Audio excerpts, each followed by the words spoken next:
Welcome to Two Odds Football, and it's your host, DS. Oh my God, what is happening to Manchester United? Oh wow, wow, wow, wow. What has happened to Manchester United? Finishing 15th last season was like something bad. But do you know that Manchester United is playing in the first round of the Carabao Cup? And do you know what made it even worse? They just get dunked out. Oh gosh. Anyway, welcome. Like I said, this is Two Odds Football, and this is your host DS. We're going to talk about Manchester United versus Grimsby Town. I know you'll be wondering, who's Grimsby Town? Grimsby Town is a League Two side that yesterday stormed the football world by dunking out Manchester United. Okay, let me run you through what happened yesterday. As you know, we'll give you day-to-day activity of sporting activities, and most especially football, on Two Odds Football. So now, Manchester United presented a very strong squad. The squad was a strong one, and was wondering, do you want to demolish Grimsby Town? And everybody thought, after a loss to Arsenal and a draw to Fulham, which was not that impressive, we all thought it's going to be a demolition because there was no excuse. Every Manchester United fan you asked what's going to be the scores, all they will tell you is going to be 3-0 or thereabout, or more than 3 goals. Anything short of that, they said no way. But then the match began. It was a shaky match at the beginning, but do you know what happened? It took just 22 minutes before Grimsby Town, a League Two side, took lead by Warren. And we all thought, what is happening? Verman, because Warren scored the second goal. Verman took the lead in the 22nd minute. And we said, okay, it was maybe a fluke. Keeper's error or another error, but let's see what happens. It took just about 30 minutes again, and they went 2-0 up. It was Warren, a former Chelsea academy player, that put it at the back of the net after a little scramble. And we went into the break with shock. Man Utd 0, Grimsby Town 2. Nobody saw that coming. The second half came, and Man Utd made a lot of changes. Bruno Fernandes came in and they did a lot of shuffle.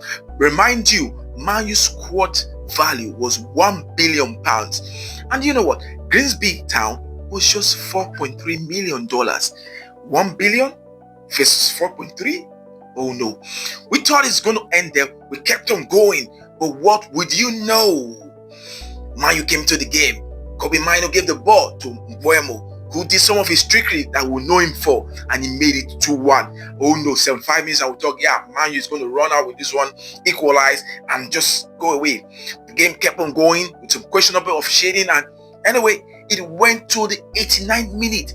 It was the usual suspect, Harry Maguire, who brought Manchester United back into the game, and it was 2-2 at 90 minutes. Then the ref looked to his watch and added 5 minutes. We went on like that, and that was how it ended, 2-2.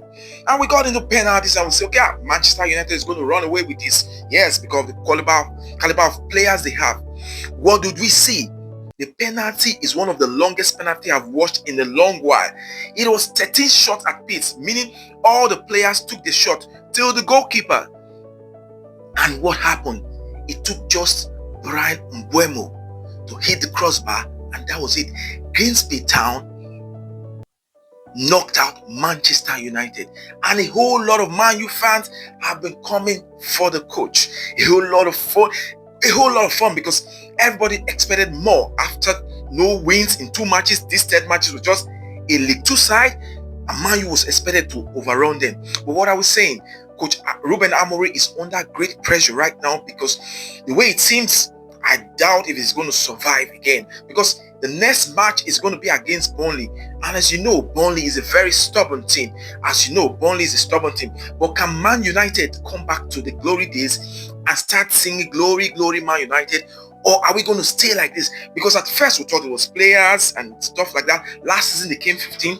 Yeah, many of Man U fans thought the performance last season was due to Amorim or due to some players, and they made investment. They bought players over £200 million just to improve this squad. But the way it seems there's still bigger problem lying ahead, because now they freeze that Some players like Holland, Garnacho and the rest, Rashford was not even there, but has gone to Barcelona.